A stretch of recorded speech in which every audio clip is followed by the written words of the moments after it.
previous two videos, we identified the different stages in the acoustic design of a large plant. In this and the following videos, we're going to look in more details at the components of each stage in that design.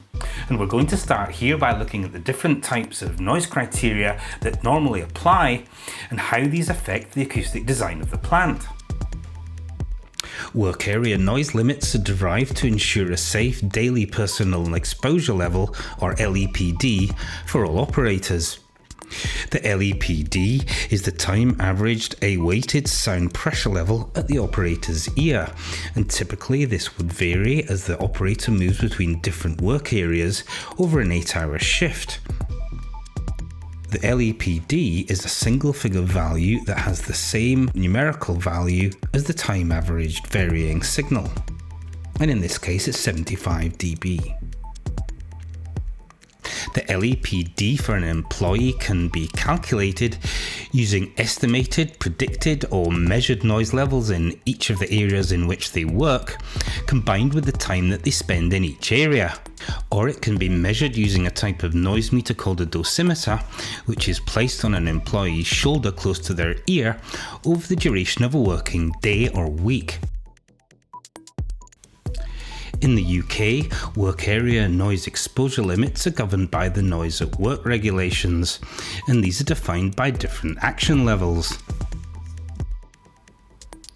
For work area noise exposures at or above the lower exposure action value of 80 dB or a peak level of 135 dB, an employer must inform, instruct and train employees on the risks of noise exposure, provide hearing protection on request, maintain equipment provided to reduce risk and exposures, and ensure its use. For noise exposures at or above the upper exposure action value of 85 dB LEPD or a peak value of 137 dB, all duties as at the lower action values apply, with additional requirement to reduce exposure by a program of technical or organizational measures, provision of hearing protection to all exposed, to ensure that that is used, and to provide health surveillance. Levels which must not be exceeded are given by the exposure limit values of 87 dB LEPD and a peak value of 140 dB.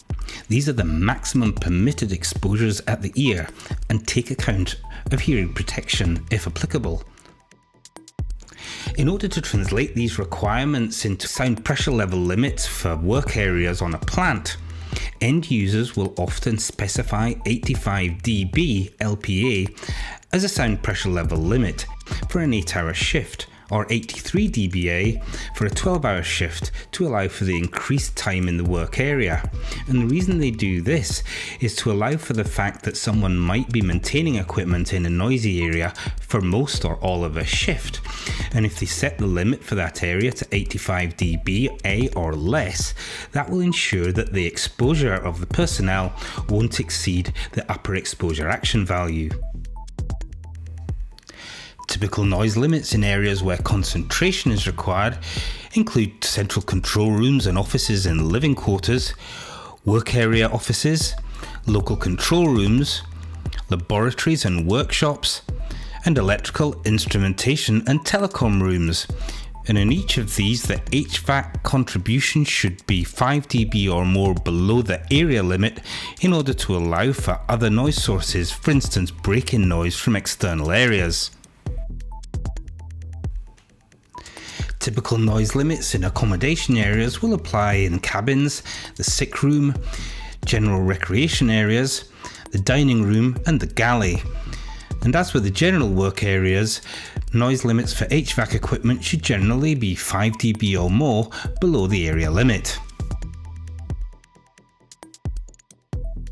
Environmental noise limits are governed by local authority planning conditions and/or Environment Agency permits in the UK.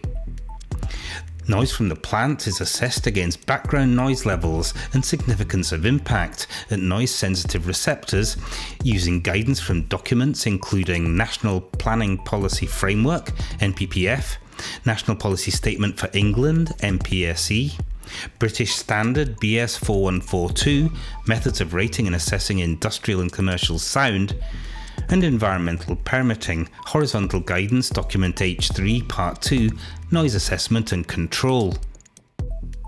Developing appropriate environmental noise limits for a proposed new plant or an extension to an existing plant is therefore likely typically to involve assessing and measuring existing background noise levels and ensuring that noise from the new development will not cause a significant impact on the noise-sensitive receptors. In this video, we've looked at how noise limits are derived for work areas, for areas within the plant requiring concentration such as offices and control rooms, and also for noise-sensitive receptors in the environment. But perhaps the most important point to note is that all of these limits are total noise limits, and they therefore apply with all of the equipment operating. Because of this, they should never be applied to individual equipment items, unless there's only one equipment item on the plant. The reason for this is that individual equipment suppliers will not be able to take into account noise from other items of equipment. So if the overall noise limit is supplied to each supplier, then the total noise level is very likely to exceed the overall noise limit, whether that's an environmental noise limit or an occupational noise limit.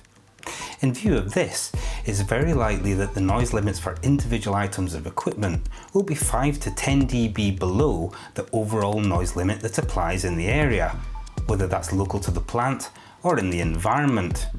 It's also very important to be aware that satisfying the requirements of occupational noise limits on plant doesn't necessarily mean that environmental noise limits will be satisfied, and vice versa. So it's important that all noise limits are taken into consideration and not considered individually. For a large plant, noise control design is therefore likely to involve creation of an environmental and occupational noise model in order to predict and ensure that the noise levels both on plant and in the environment meet the overall plant noise criteria. And we'll discuss this under the noise allocation procedure in a separate video.